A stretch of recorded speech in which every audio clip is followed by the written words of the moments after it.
What's up, everybody? My name is Aaron, and welcome to the Mad Maker Studio, and welcome back for some more of Where the Water Tastes Like Wine. I'm pretty sure this is where we ended last time. I see a city in the distance, which is great because my sleep meter is half full.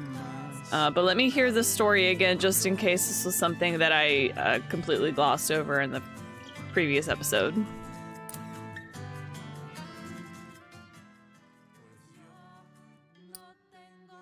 A long black car growls up in front of this hotel. Out steps a woman in an extravagant hat and coat, followed by a whole crowd of hangers-on.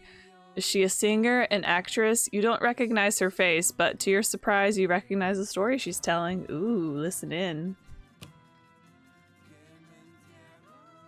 In a sharp transatlantic accent, she tells everyone in her party a story about the hotel where travelers lie awake while cursed toddler ghosts throw Satan's own tantrums.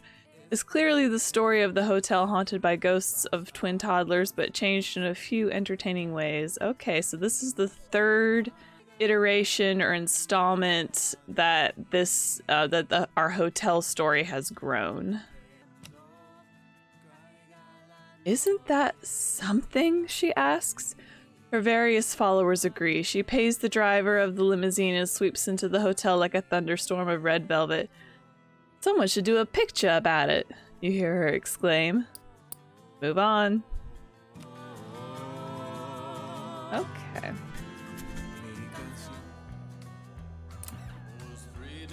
The snake flicks its tongue. That's close enough. It is coiled atop a carved stone marked with faded flecks of paint. Ask the snake about the stone. The snake laughs, its whole body convulsing. It's very special. A good luck charm. It tilts its head. I'm supposed to guard it, but I'm hungry. If you bring me some meat, you may have it. Well, I do not want to kill the snake, so I'm going to see if I can scrounge up some meat.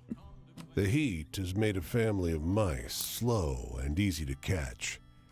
You drop them before the snake, and it gulps them down without chewing.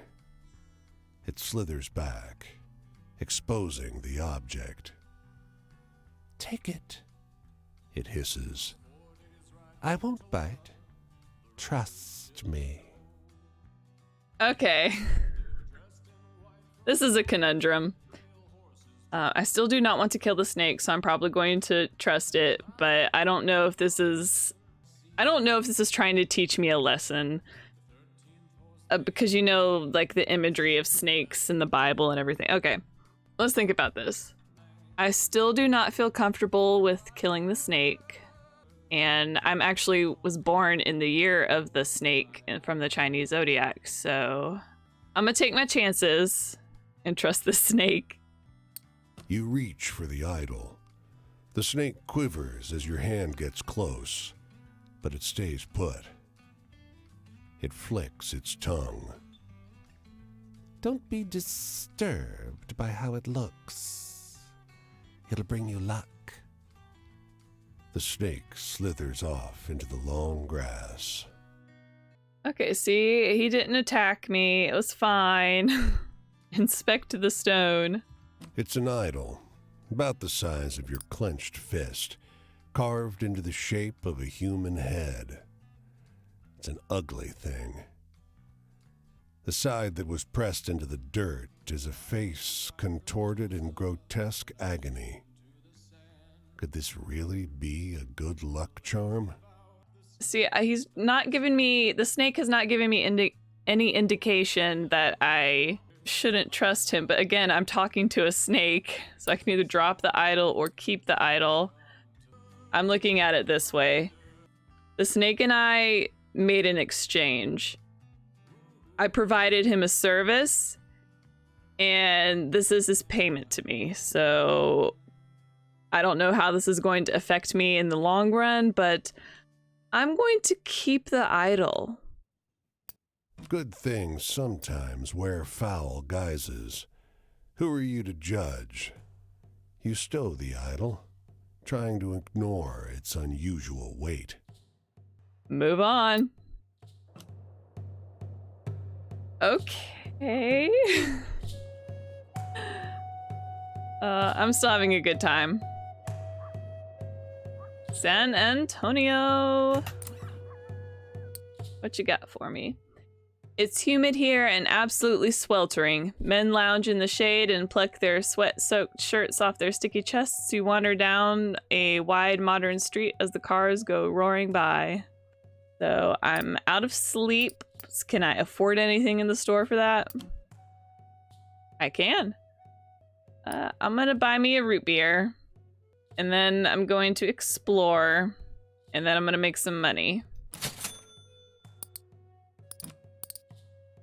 Little remains of the Alamo. Just a chapel and some barracks. The inside of the chapel seems off. Like a space that is both ruin and restored relic. Unsure if it should crumble or sparkle. The rumbling of cars outside is undeterred by the shaky adobe walls. Move deeper in. You come across a well, a squat square made of stone, hidden beneath a large, crooked oak tree. And on it sits a dejected man, eyes downcast, face hidden by a broad-brimmed hat, and clothes so thickly coated with dust that you can't make out their style or color. I'm gonna greet the man. He looks up at you, and you get a better look at his face. Sun-beaten, several days unshaven, and body. Though he smells strongly of black powder, a single sharp hole punctures his torso. From there, blood oozes down, and smoke wafts up. Okay, I'm getting flashbacks to our soldier ghost. I'm wondering if this is also a ghost. So I can either ask him if he's fine or try to help. I'm going to try to help. No. It's too late for me. He bats your hand away. His is clammy and cold, even in the hot, dry air. It's a long time before he musters the strength to say anything more. I marched out here following some rich man, New Orleans. Now, I don't want to ask him how'd that work out for you because he's already obviously in a bad position right now, so I'm just going to ask him for what? He makes a hollow noise like he's trying to laugh, but has forgotten how. For this. A heavily worn boot scratches a line in the dusty ground. For land. For the dirt of this place. I was promised. But instead of speaking, he just slumps forward, bent like a reed. Oh my gosh. Okay, the dead soldier at the Alamo. Okay, so it was another ghost. We are getting a lot more ghost stories than I originally anticipated, which is fine. But it's also making me a little weary, or leery, whatever the word is, about our progression forward. Because, as you will recall, when we tell our stories by the campfire and the stories that we collect in our inventory, they're all centered around, like, tarot card graphics. I'm wondering how all-encompassing, like, obviously there's a lot of supernatural things happening to us already, and I feel like that is building up to something a lot bigger. Again, I think I'm getting a little too ahead of myself right now, so I'm just going to earn some money and hopefully find another character to camp out with. You wander the streets of the city looking for a way to make some cash. Now, I've been looking for work for most of the time, And that's been hit and miss. I'm not always getting like a full money. Like it's not filling up my money meter every time. And I'm feeling a little exhausted today, personally, so I'm going to panhandle. Oh, no luck. Hard hearts in this town, whether from thrift or scorn, you can't tell. Time to go, probably. Okay. So this does tell me now that I'm not always guaranteed money, probably from either option. So it's always going to be random. Well, can't go to the train station, so, or the store. I don't know why I click that. Time to leave.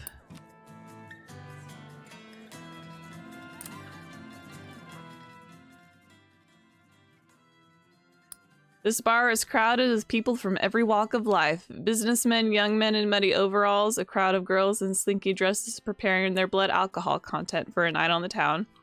But it's the squat, sharp-eyed man in the fedora who catches your attention. Start a conversation, naturally. He launches into a wild story about the lighthouse lamp which would only burn in the presence of true love. Halfway, though, he stops, recognizing the look on your face. You know this one?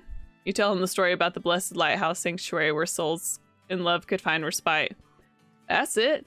I like mine more.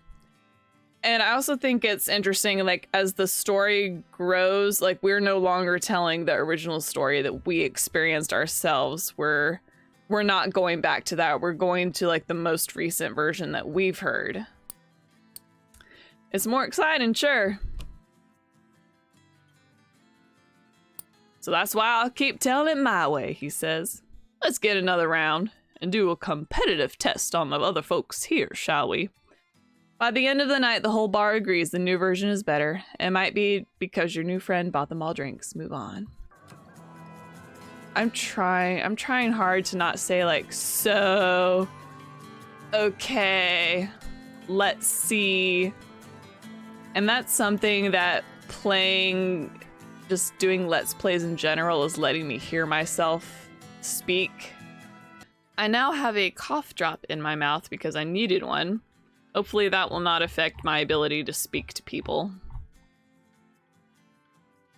I want to keep going west and talk to new characters.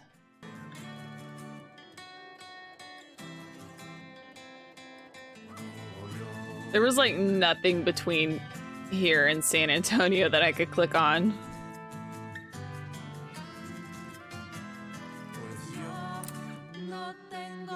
The strains of ragtime rise from an almost tuned piano. At the bar, an older woman, dark-haired and striking, toys with her cigarette holder. "Hope you don't need lodging," the bartender tells you as you sit. "The hotel's haunted." At that, the woman chuckles. Ask why she laughed or ask about the ghost. I'm going to answer this as I would probably in real life. I would ask about the ghost. The bartender leans in. "This was a long time ago. Woman lived on the 5th floor. Real fancy lady. They say she was..." He breaks off, glances over at the smoking woman. "I shouldn't say in mixed company." The lady laughs. "Oh, go on." Her smile is sharp. Is she the ghost? Now, when I saw this smoking woman, based on what we presented in this game so far, you know, such as the smoking bus full of, I don't know, like an interpretation of the River Styx kind of deal, like Grim Reaper taking a busload of folks to the underworld. I don't know. But my first thought was not like, oh, she's smoking a cigarette, or oh, she's good looking. It's like she is literally smoking. Like, this woman is a demon. I don't know. I'm gonna keep listening. "Well, she had a lot of boyfriends." The bartender hedges. "One of them was real jealous. He murdered her in a jealous rage, and her ghost still haunts that room. There's a maid who saw the ghost with her own eyes. The woman catches your eyes and smirks. Oh, she's totally the ghost. We're meeting so many ghosts. What does that mean?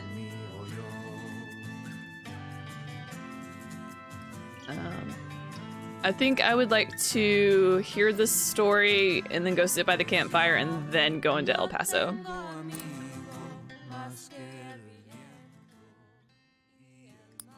These fellas are lounging in the front of a half-finished office building, taking their lunch break. Hey, one calls, waving you down.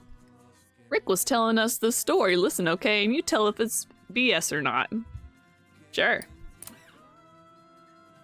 Rick, a credulous seaman fellow, starts telling you a story about the Thunderbirds swooping and darting around the high places. You realize it's the story of the Thunderbird people who fly when they fall from heights, but changed in a few major ways.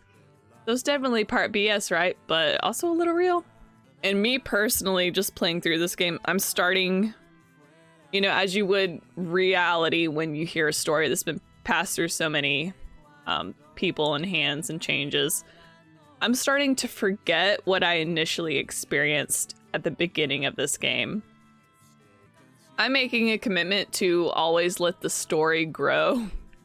So I'm going to tell them that it's not BS.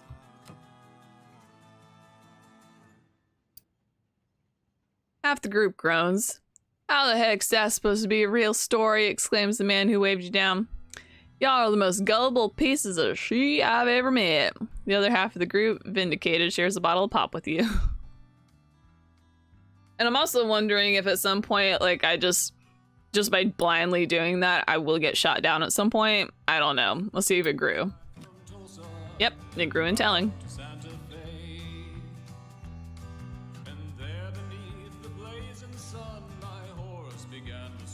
See who we got over here.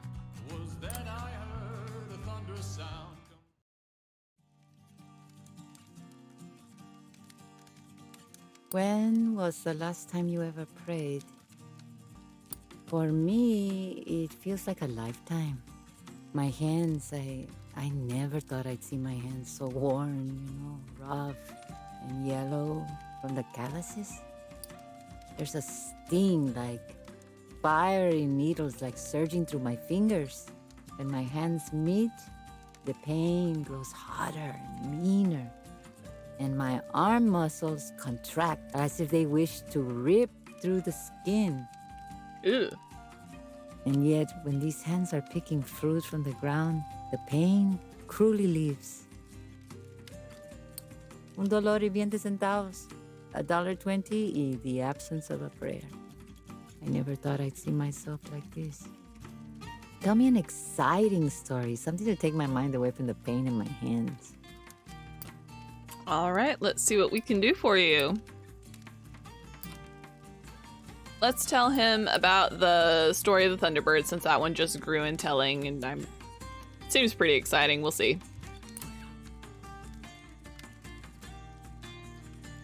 How exciting! Oh, I wish we could have you telling us such stories every night. Freedom. I do not have freedom, not in this work. The metal shack that gives me shade and the wooden beds that give me rest. They're not mine. Sounds like he's a migrant worker.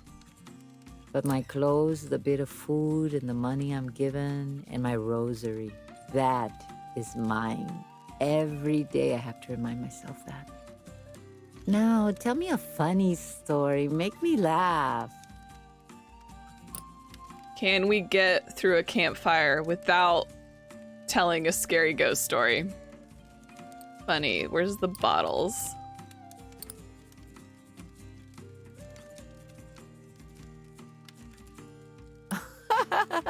Oh, if Mijo were here, I would tell him that one.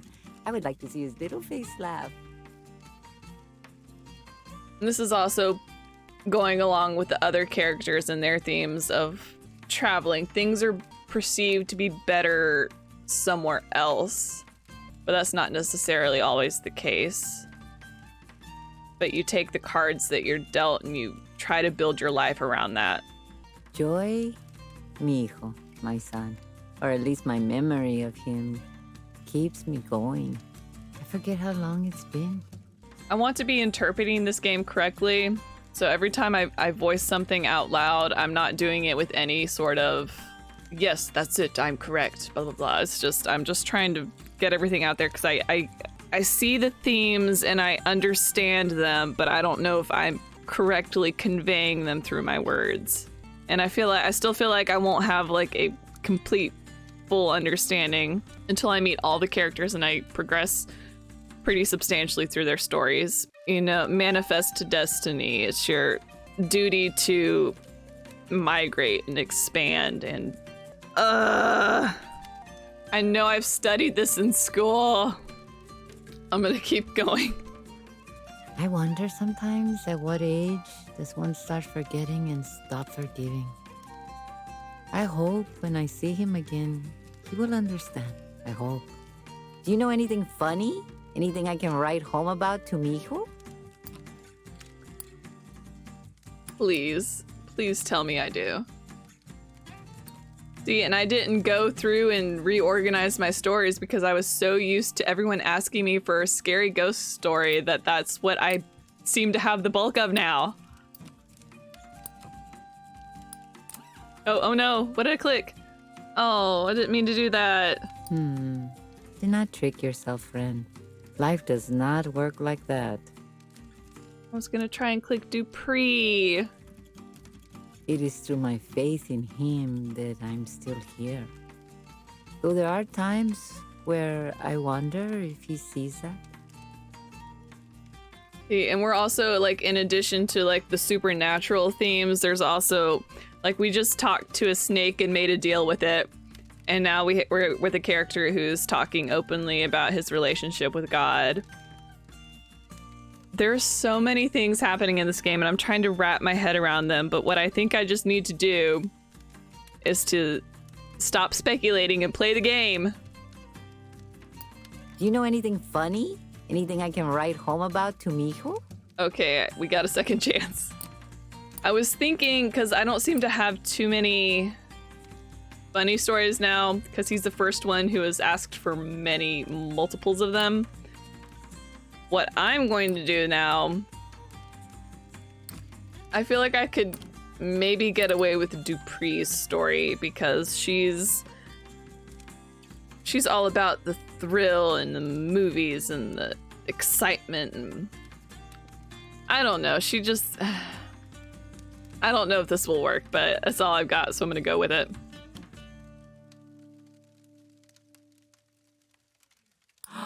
Oh, how funny! Thank you. It is not often that I can laugh. My fortune, has it been good luck or bad? He fooled me so well. His words, his caresses. In the end, all empty, all loveless. That emptiness turned into brimstone, pain. Brimstone, pain, his words, his caresses. He fooled me. And now I'm having flashbacks to Althea, who said she made a deal with the devil. Are we talking about, like, the literal devil? We might be, just based on everything we've experienced in this game so far with those themes. I think we're going to meet the devil at some point, and I'm scared. Ah! But every night, I thank Dios that I escaped from the embers.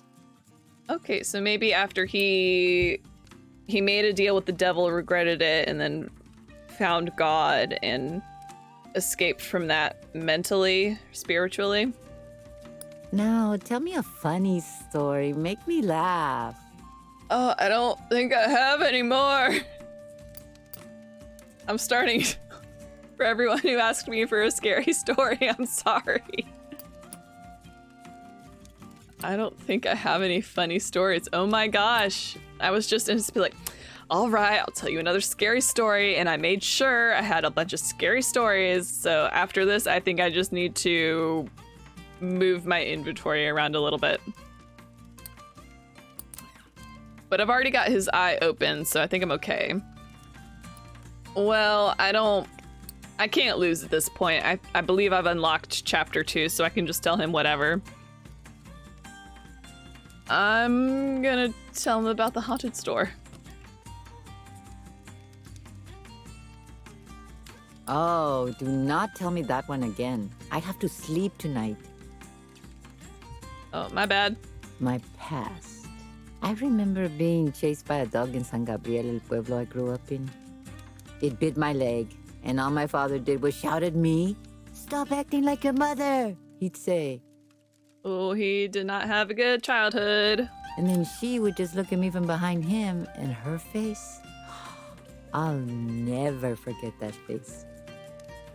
So he did not have a good childhood, and he came to America with good intentions. He wanted to make a better home life for his own son. Well, here is the sun. I must get ready to walk again. I'm going this way. New fields, new work.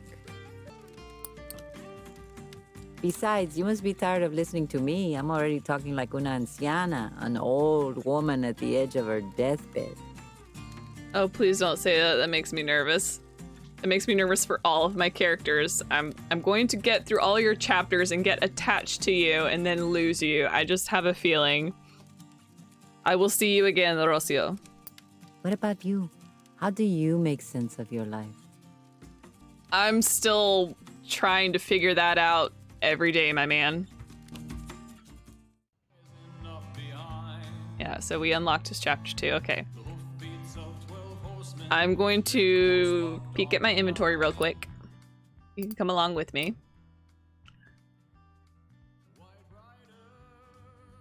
Oh, the ducks might have been a funny story. I don't know. Well, I want to make sure I have my characters put in here. Let me... That was a new one. Where'd you go? Okay, we got 54 out of 237 stories. We're getting up there. I'm getting kind of tired of the bottles stories, so I'm gonna put Rocio in there. I've told the Thunderbird stories a lot, and I'm now noticing that like these stories have not grown, probably because I've not told them enough. So can I replace this with something? Okay. Yeah, there's the bus. I want that bus. All right, new plan. I'm going to go through and see if I have any eyes that are like fully open and realized. Excuse me. And then replace them with stories that I have not fully told or explored yet. Okay, I don't have any more I could swap out with that. And I need to get more stories, of course, to swap out. All right. We have a plan. Where am I? That's right. I've not gone into El Paso yet. You just double check. Okay, so that shows where we collected that story from.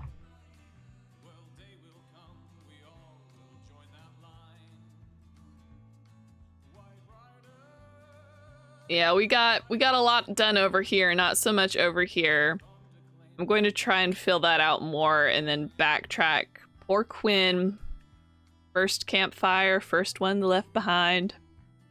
We'll get back to you one day. Oh. I'm already forgetting what I'm doing. I have not gone to El Paso yet.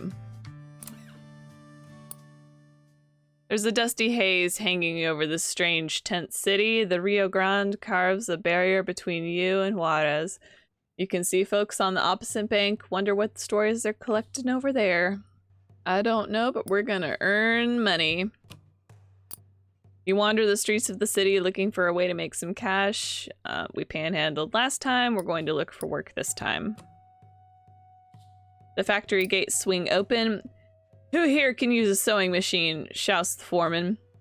You can mend holes with a needle and thread, but you haven't lived in the same house as a sewing machine in years. Lie and raise your hand, or don't raise your hand. If I don't raise my hand, that probably means I don't take the job and I don't get paid. But if I lie and then I still don't get paid, it's either way, I don't get paid. And in real life, I do know how to use a sewing machine, so I'm gonna go that way.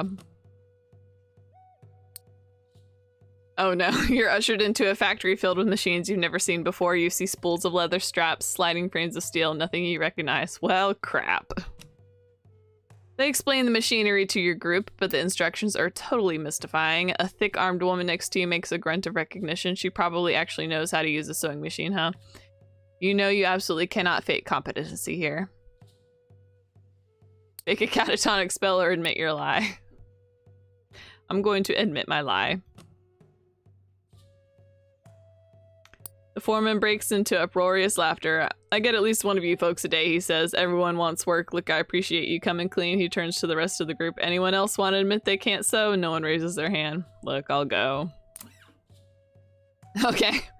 The foreman makes a counter offer. Heavy lifting in the back warehouse. Pays less than working the machines. But hey, it's money. All day long, though, whenever you see the foreman walking by, you feel a flush of embarrassment break out on your cheeks. Move on. Okay, I got some money. Better than none. There's a wallet on the ground where the alley joins the street, stuffed with bills. You pick it up and glance around, spotting a man on his hands and knees in the alley. Excuse me, I appear to have lost my glasses. He sheepishly admits. Look for his glasses. They're on the ground just behind him. You snag him before he crushes them with an errant knee. Oh, thank you. Thank you. He scans the alley.